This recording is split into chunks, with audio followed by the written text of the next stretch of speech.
Amis joueurs, bonjour, je suis ravi de vous retrouver pour une nouvelle vidéo sur Il était un jeu. Aujourd'hui, je vais vous parler d'un jeu que j'ai découvert au Festival international du jeu à Cannes, session 2020. C'est un jeu qui était très attendu, c'est d'ailleurs un des premiers jeux auxquels on a pu jouer sur le salon et ce jeu c'est Above. Above, c'est un jeu non pas de 2 à 4 joueurs, mais de 2 ou 4 joueurs à partir de 14 ans pour des parties d'environ une trentaine de minutes, même si je dois avouer qu'on peut commencer à jouer, je pense, à partir de 10 ans pour peu qu'on comprenne un petit peu le raisonnement et les stratégies d'un jeu d'échecs. Car oui, Above, c'est une sorte de jeu d'échecs, mais revisité à la sauce antiquité et divinité grecque, un peu modernisé, dans lequel il va falloir faire avancer des dieux qui viennent juste d'être libérés du courroux des titans vers le trône au sommet du mont Olympe. Mais ici, Zeus sera accompagné de 11 de ses copains dieux, car tous veulent tirer leur épingle du jeu pour accéder à ce trône. Above, c'est un jeu qui se joue exclusivement en compétition à 1 contre 1 ou 2 contre 2 en équipe, dans lequel il va falloir faire preuve d'habilité, de ruse, mais surtout de stratégie et d'anticipation. Ici, chaque joueur ne sera pas, pour ainsi dire, propriétaire d'une divinité, mais de toutes les divinités, et chacun pourra faire avancer comme bon lui semble l'un ou l'autre des dieux, afin d'être celui qui amènera un dieu au sommet de l'Olympe. Qui sera le plus fin et le plus stratège pour s'installer sur le trône, c'est à vous de le déterminer, et je vous en parle maintenant.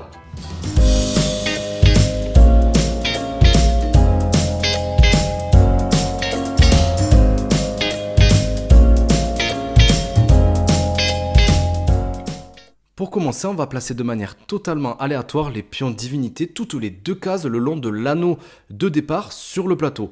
On va ensuite placer 8 jetons sur les cases du plateau en fonction des symboles qui seront indiqués sur les cartes. Le premier pour la colonne et le second pour le numéro de l'anneau.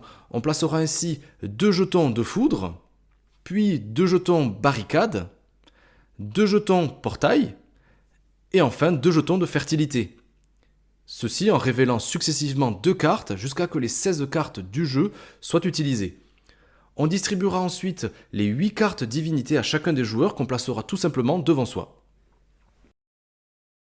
Le jeu va se dérouler en 3 phases, vraiment très simple à comprendre.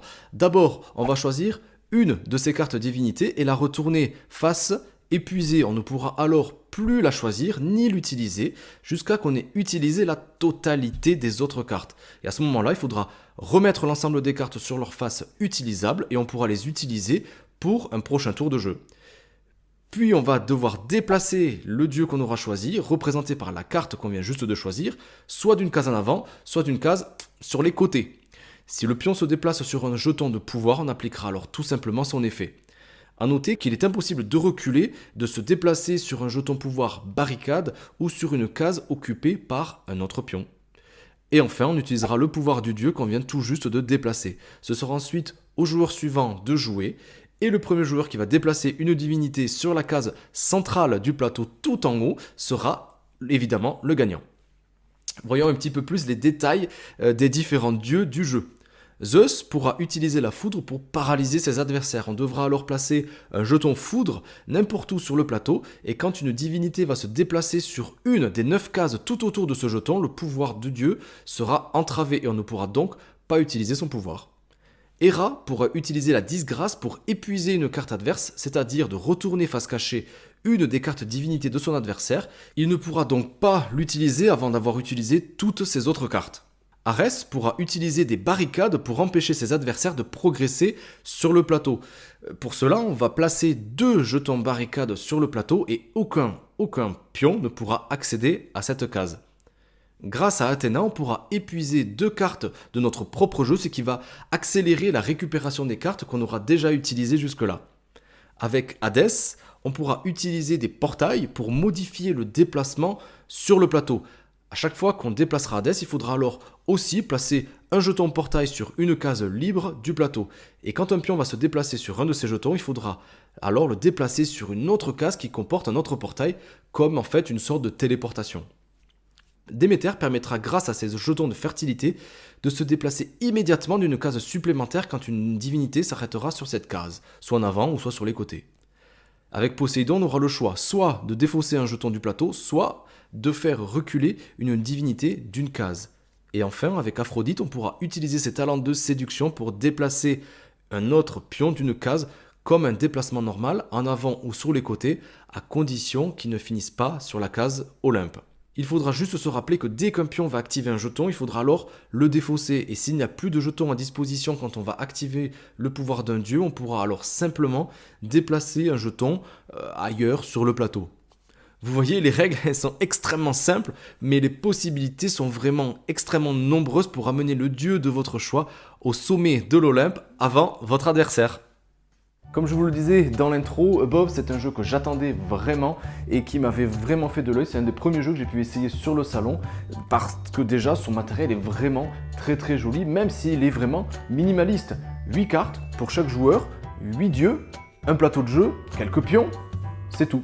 Mais c'est vraiment pour moi un réel jeu d'échecs revisité où il va falloir vraiment faire preuve d'anticipation et de stratégie, toujours essayer d'avoir 1, 2, peut-être 3 coups d'avance sur son adversaire pour essayer d'enrayer et de limiter ses déplacements tout en favorisant les nôtres. Que ce soit dans le déplacement des pions, dans l'utilisation des cartes, des pouvoirs, bref, il va falloir jouer un peu sur tous les terrains. Il va falloir vraiment avoir un œil attentif sur les cartes qui va rester à son adversaire en face pour savoir qu'est-ce qu'il va pouvoir jouer, quel pouvoir moi je veux utiliser et essayer de faire en sorte qu'il ne la joue pas finalement. Vous l'avez vu, le jeu, il prend que quelques minutes à expliquer, c'est vraiment très simple. D'ailleurs, le livre de règles, il fait à peine 3-4 pages. C'est encore plus rapide à mettre en place, ce qui pourra accrocher même les joueurs les plus occasionnels dans ce magnifique jeu.